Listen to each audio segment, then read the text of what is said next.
Welcome to Finding Medina, Episode 7, The Free and Independent State of Texas. I'm Brandon Seal. On April 6th, 1813, just 5 days after capturing San Antonio, a revolutionary junta led by Bernardo Gutiérrez de Lara declared Texas's independence from Spain.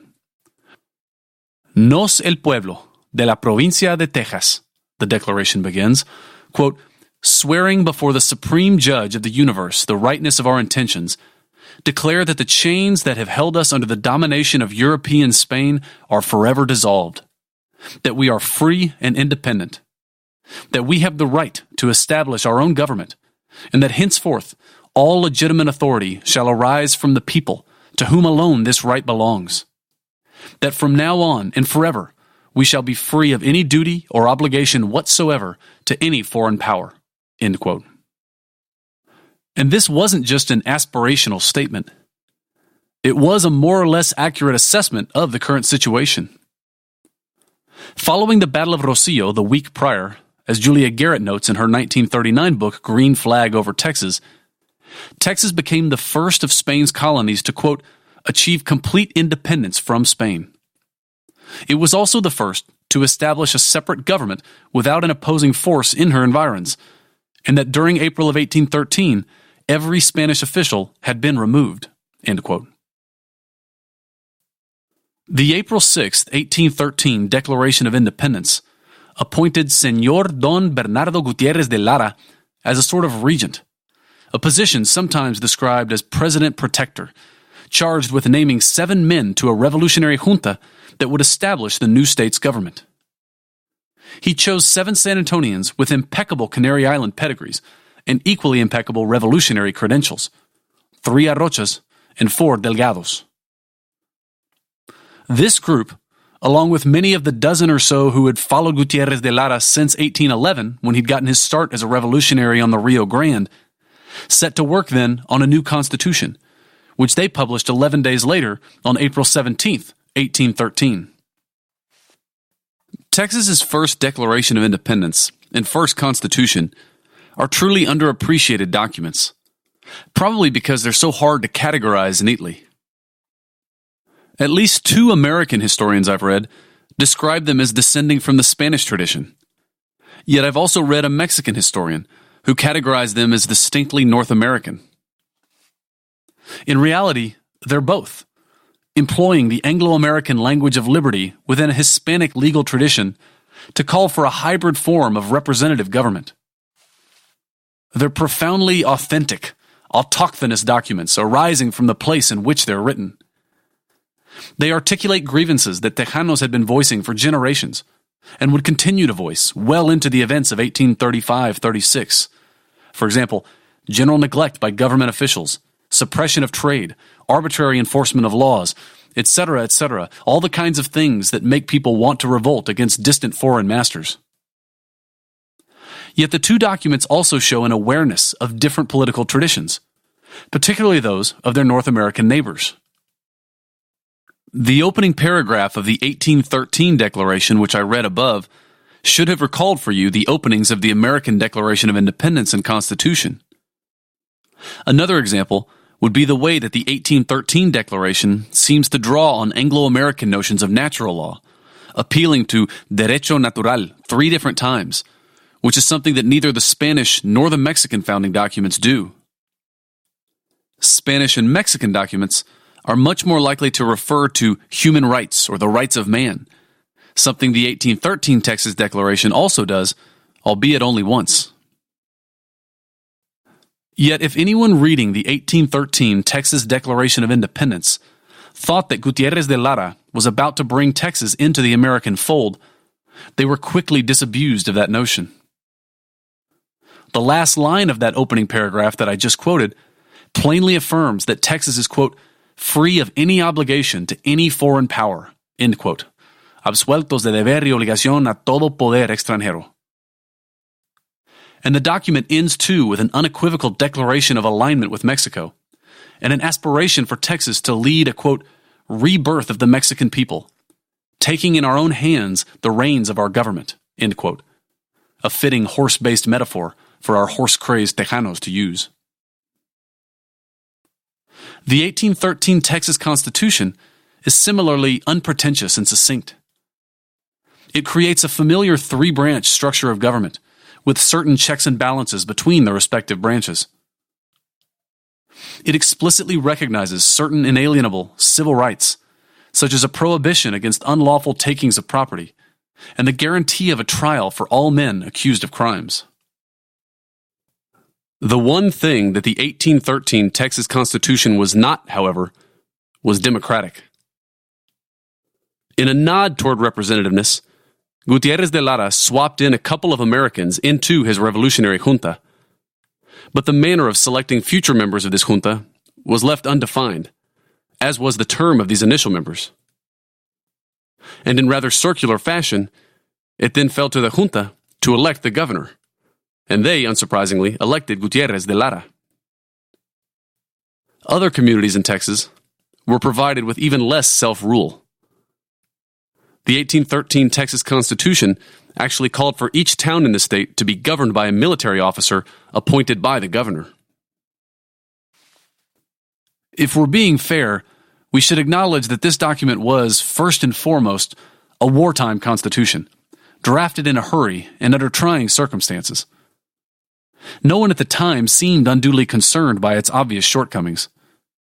Indeed, the most pressing issue for most of the men milling about San Antonio in April of 1813 was making sure that they got the $40 a month and 4,000 acres of land that Gutierrez de Lara had promised them.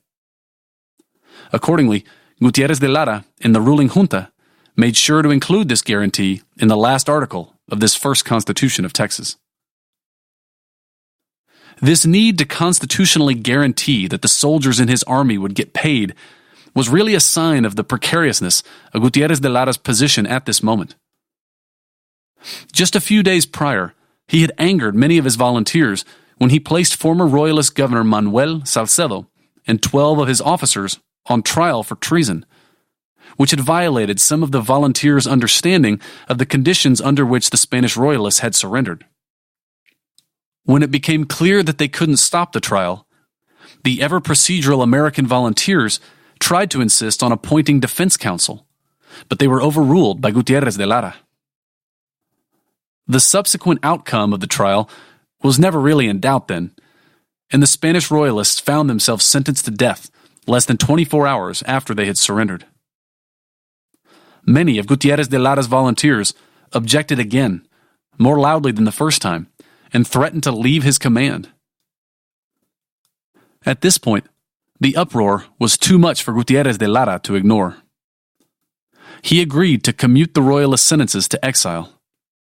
He ordered them march to Matagorda Bay for passage back to Havana, or was it New Orleans? New Spain, maybe. The varying destinations passed down to us in different accounts point to the larger deception that was underway.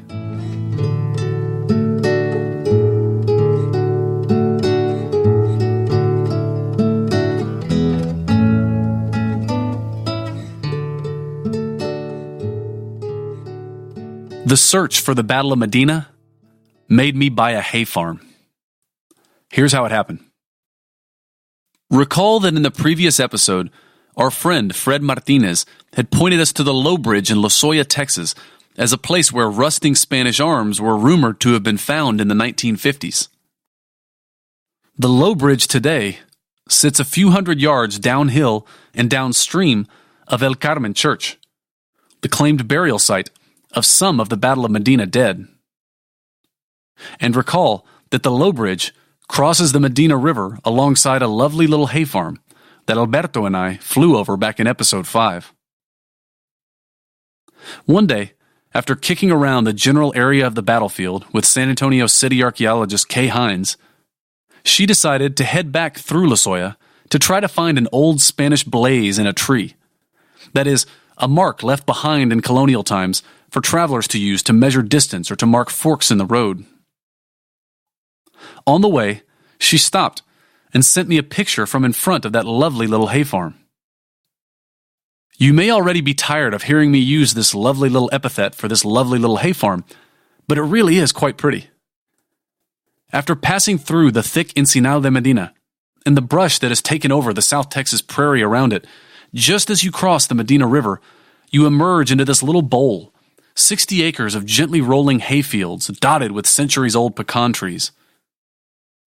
And this hay farm sat right on Bruce Moses' Laredo Road, at one of maybe two spots on the Medina River, according to our mysterious contributor Joseph Baer, where wheeled traffic could have crossed. This meant that it could have been the Republican campsite the night before the battle, or maybe the Royalist campsite immediately following the battle. When actually, if you believe participant Carlos Beltran's battle account, it might even have been where the battle started. Beltran describes the mounted contingents of the Republican Army staged at a spot just north of the Medina River, behind three easily crossable fords. It stands to reason that this Lozoya crossing could have been one of them. At the first signs of battle, which in Beltran's account almost sounds like it starts on the river bank, the mounted Republicans go charging across. And by the way, I can't believe I've gotten this far into this series without mentioning Carlos Beltran. Carlos, born Charles Beltran in West Virginia, had come to San Antonio in 1807, fallen in love with it, learned the language, and would live the rest of his life in Mexico. During the Battle of Medina, he actually fought with the mounted Tejano units, not the American volunteers, though he moved in and out of their camps and so was able to give us perspectives from the various different units of the Republican Army. Beltran's account is posted back on our Episode 4 page at the Rivard Report, and if you're only going to read one of these primary Republican sources, read Beltran's. Given the ambiguities that we kept running into during our archival research, I had started thinking about our project to find the Medina battlefield in probabilistic terms. That is, even if we couldn't be certain about some facts, we could at least try to compare different pieces of information and identify where they overlapped. And maybe those overlaps could tell us something more important than the account's other, more minor contradictions. And a lot of data points were overlapping at this lovely little hay farm on the Medina River. And further, the picture that Kay Hines sent me of the lovely little hay farm showed that it now had a for sale sign in front of it. And the property actually only got more interesting the more I learned about it. It had originally been patented to Jose Antonio Garza, the designer of the Lone Star of Texas. And go back to episode 12 of season 1 of this podcast if you want to learn about that. So sitting before us was this historic property that may have been the spot on which the Republican and or Royalist armies had camped in the days surrounding the Battle of Medina.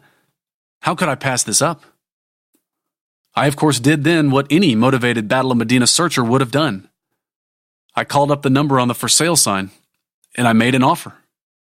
And the owners, somewhat to my surprise, accepted. My colleagues on the Battle of Medina research team were ecstatic. Finally, the search was getting real, even if our first dig was going to be based on some pretty attenuated evidence. But I called up Kay Hines anyway, and I called up my SWCA research buddy, Zach Overfield, and with a little persistence and the promise of free barbecue, we assembled a team of archaeological field techs and trusted metal detectorists. We went out to the hay farm on December 29th, 2018, possibly the coldest day of the year it turned out. 60 acres is still a lot of ground for only a half dozen people to cover, so we figured that we had to be pretty methodical about this, probabilistic if you will. We defined a grid that our metal detectorists would walk. Behind the detectorists, the rest of us would follow, shovels in hand, ready to dig. Hits would be marked, dug up, examined, and then we'd move on to the next. Check out a video that I've posted on our Rivard Report webpage of Zach Overfield explaining our methodology. Especially listen to the last part. People need to understand this. Finding a historical artifact on your property does not give anyone, including the government, any rights to come onto your property or even to take that artifact. Both the artifact and the land remain entirely your property to do whatever you want with it. This is one of the most difficult things to convince people of when asking for permission to conduct surveys on their property, so I want to make sure I push this message out there. Despite my excitement when we were beginning the metal detecting surveys, I had been warned by Kay and Zach to moderate my expectations. Expect to find far more beer cans and bottle tops than buttons and bullets, they told me. Then, like 20 feet into walking our first line, one of our metal detectorists, Larry Crumley, got a hit. Our volunteer archaeological techs, David and Rachel, shuffled over and started digging. As the hole was dug, Larry moved in with his handheld detecting unit to more precisely identify the object's location in the hole. He then pulled out a spade and began carefully scraping away the dirt. He felt something, picked at the dirt around it with his finger, then pulled up a square nail. Kay Hines rushed over to look at it. You can see the picture on the Rivard Report webpage. Unlike modern wire nails, this nail appeared to have been forged, suggesting it was old, maybe 19th century old. Not Battle of Medina old, Kay concluded, but it was still something, and it was encouraging. Sadly, it was the most luck we'd have all morning. Whoever had camped on this lovely little hay farm hadn't even drank their share of beer. We didn't even find a single beer can or bottle top. We kept on trying, however. Zach went down to the riverbank and augured out a few 10-foot deep holes, hoping to maybe come across a layer of debris or evidence of some other historical activity. Our metal detectorists, meanwhile, Larry Crumley and Bill Telford, kept working our grid, while I followed them around, distracting them with my questions about what other types of artifacts they had found on other projects. It turned out that they had long been involved also in searching for the exact location of the Battle of Rosillo, which they believed they were close to finding based on a few bullets and a 3-inch cannonball that they had dug up.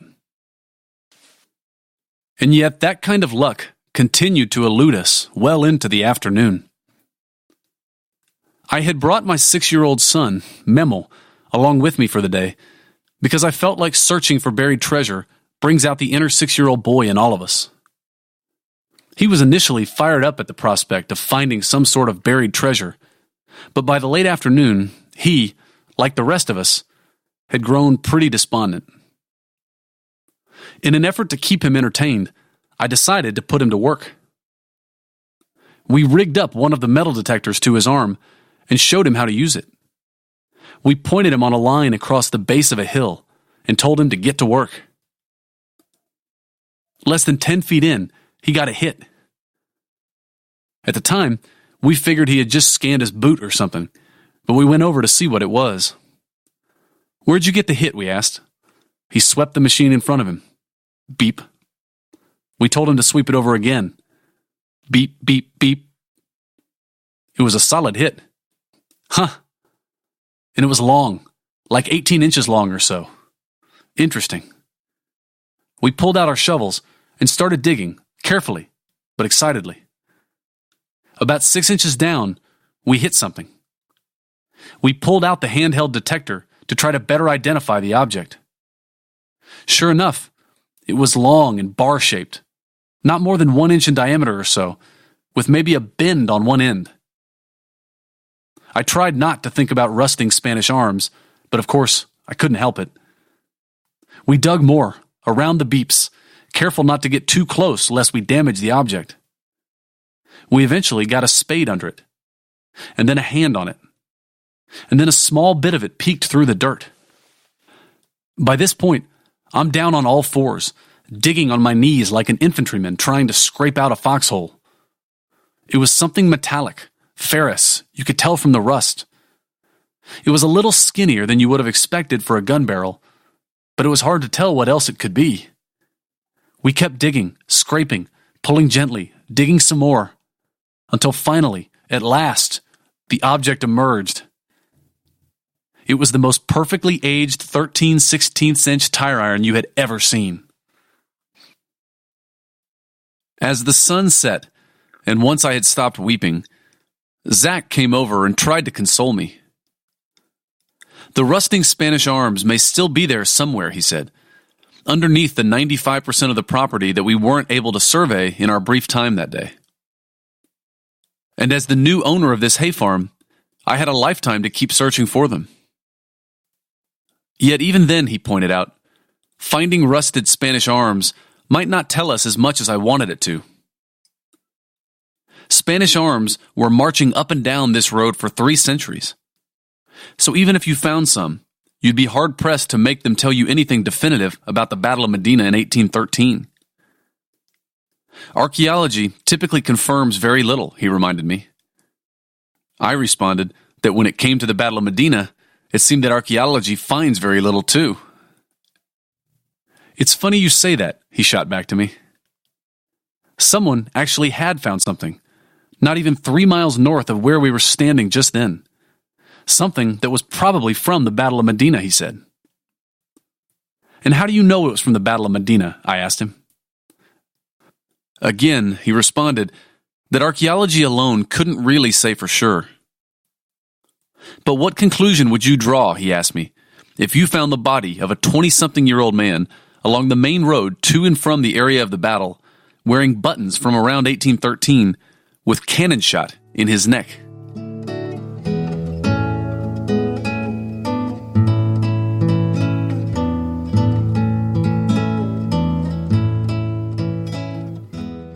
On April 1st, 1813, for the second time in 2 years, Spanish Governor Manuel Salcedo found himself marching out of San Antonio in chains. A 60-man escort of Republicans, including Captain Antonio Delgado and José Francisco Ruiz, guided the former governor and 12 of his officers southeast along the road to Goliad and Matagorda Bay, where they were supposed to be packed off into exile, they had been told. Salcedo surely detected more than a little smugness in his captors' faces as they reveled in their newfound superiority over the man who had so terrorized their town, the man who thought he had ended Father Hidalgo's revolt 2 years ago. Yet even now, Salcedo still apparently failed to comprehend the depth of the enmity he had engendered amongst his opponents over the last couple years. When the group stopped at the spot where the Battle of Rosillo had been fought just a few days before, Governor Salcedo must have grown suspicious. He didn't have long to ponder his plight, however. He and the other prisoners were promptly yanked down from their mounts, stripped of their clothes, and tied to nearby trees. Carlos Beltran describes what happened next.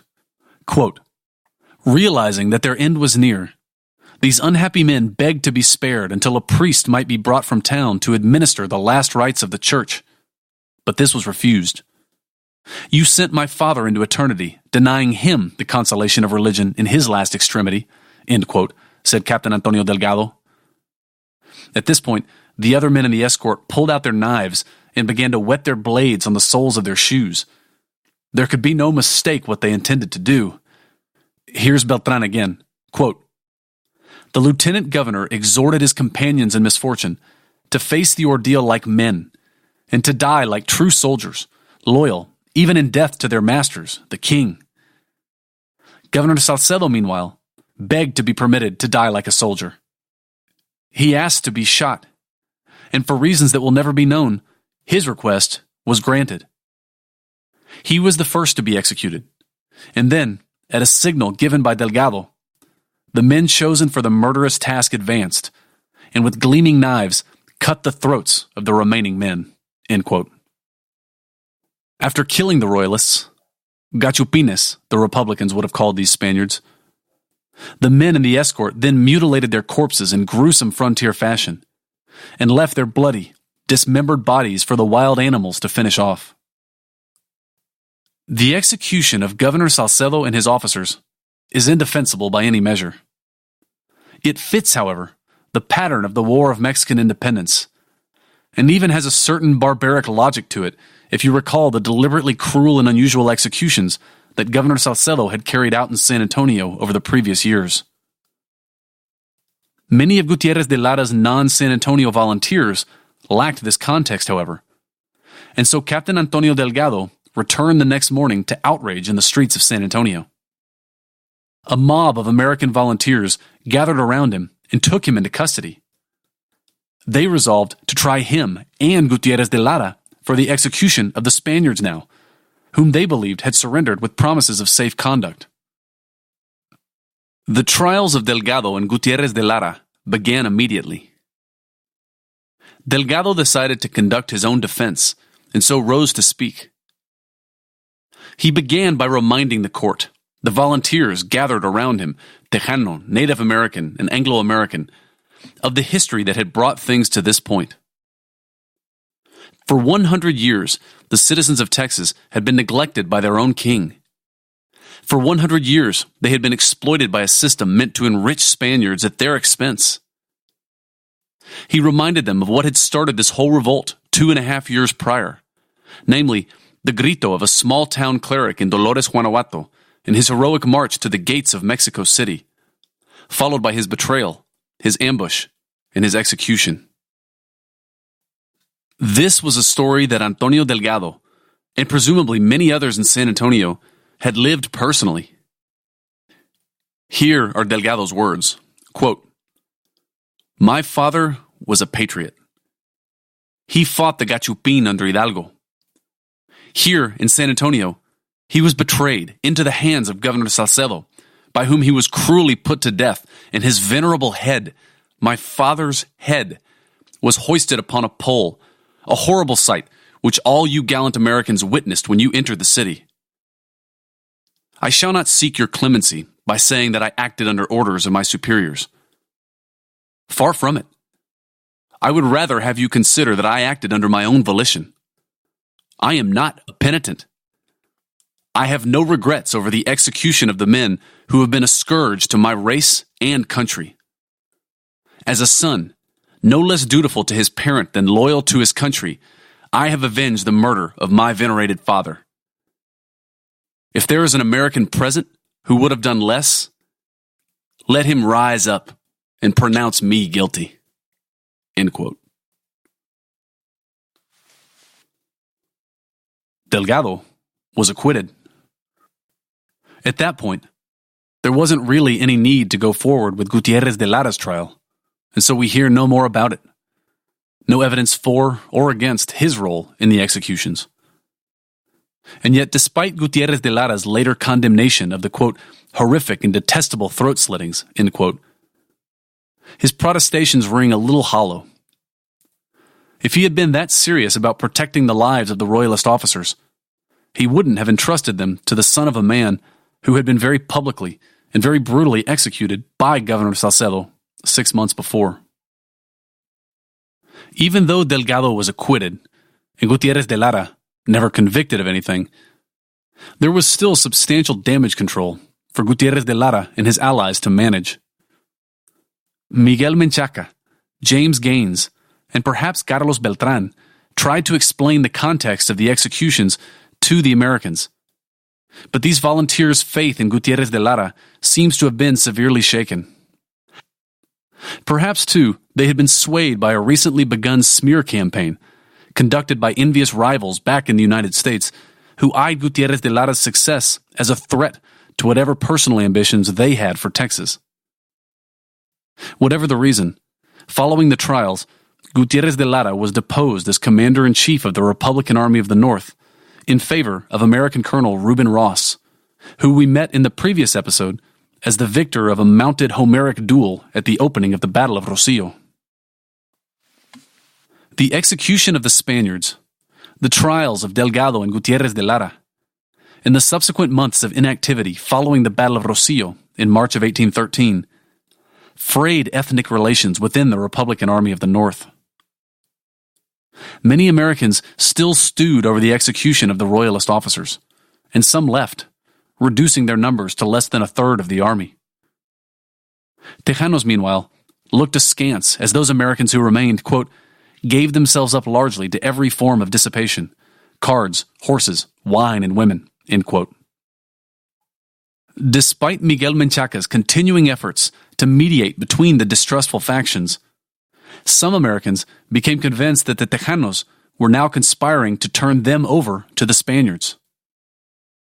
Unbeknownst to them, the Spanish commander of the force marching towards them, our old impulsive and flip-flopping friend, Colonel Ignacio Elizondo, actually was intriguing with diplomats in the United States to possibly come over to the Republican cause, efforts which U.S. diplomats rebuffed, even as Elizondo was being intrigued upon by Gutierrez de Lara to also come over to the Republican cause, efforts which Elizondo rebuffed. If only cross-cultural dealings were as easy as Coke commercials make them out to be.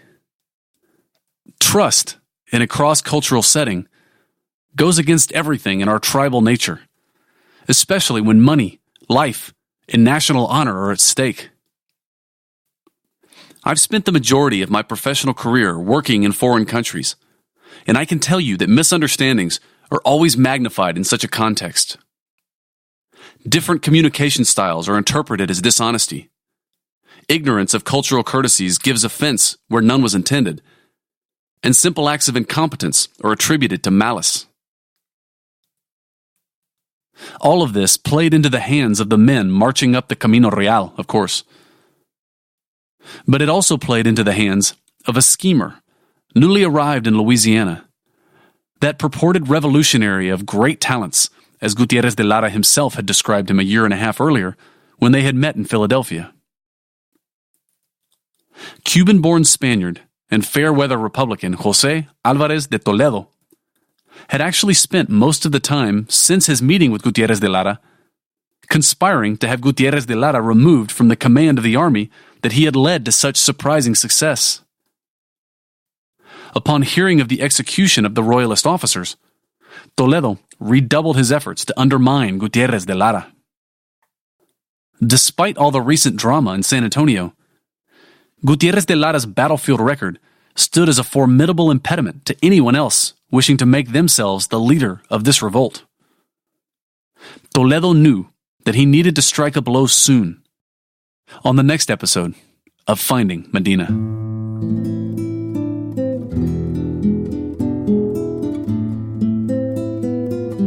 Thank you for listening. Please go to iTunes, Stitcher, SoundCloud, or wherever you get your podcasts and subscribe and leave us a review. Because if everyone who listened to this series left a review, it would launch these important historical events to the top of the charts. Another postscript here. The other day, podcast listener Stephen Countryman was kind enough to forward me an article from the San Antonio Express News from December 30th, 1934. It seems that around that time, a rancher near the town of Christine in Atascosa County had been digging out a tank on his property when suddenly a skull came rolling out of the dirt. By the time this rancher was done digging, 68 more bodies had been uncovered in the spot that became known as Dead Man's Tank. Now, I should go ahead and tell you that Christine is south of Pleasanton, well south of the area that we've been looking in. It seems unlikely, then, that these bodies would be associated with the battle. But it's a strange coincidence, isn't it, for there to be an unrelated mass grave within 25 miles of the presumed battle site? When I heard about this, I immediately called San Antonio City archaeologist Kay Hines, who just retired, by the way. You can find a picture of me and her at her retirement party on the Rivard Report webpage. Kay is from Atascosa County, knows the area well, and has worked on the site. Despite rumors of Spanish-style structures and perhaps buttons on some of the bodies, the actual evidence seemed much more suggestive of an archaic or late prehistoric Native American burial ground. Of course, we can't be sure of this. The bodies have disappeared. Some say they went to the Whitty Museum, but the Whitty has no record of it. Some say they went to Tarl, the Texas Archaeological Research Library in Austin, and yet they have nothing either. This part of the world seems to swallow artifacts. And so Dead Man's Tank, it appears, won't give up its secrets any more easily than the battlefield of Medina. Editing for this episode was performed by Susana Canseco. Sound engineering by Stephen Bennett. A special thanks to my friend George Gaitan for letting us use his music on this series. You can find out more about him at georgegaitan.tripod.com. Thanks to my SWCA environmental research buddies, Crystal Allgood, Rob Lackowitz, and Zachary Overfield, as well as to San Antonio City archaeologist Kay Hines. Thanks to Brian Stauffer, our unofficial Old Spanish document transcriber, to Samantha Alanis, our cartographer-in-chief, to Cesar Gutierrez, our unofficial Archivo General de la Nación researcher, and to UTSA's Dean of Libraries, Dean Hendricks, our unofficial all other document finder. And for more information about our podcasts and other projects, check out www.brandonseal.com.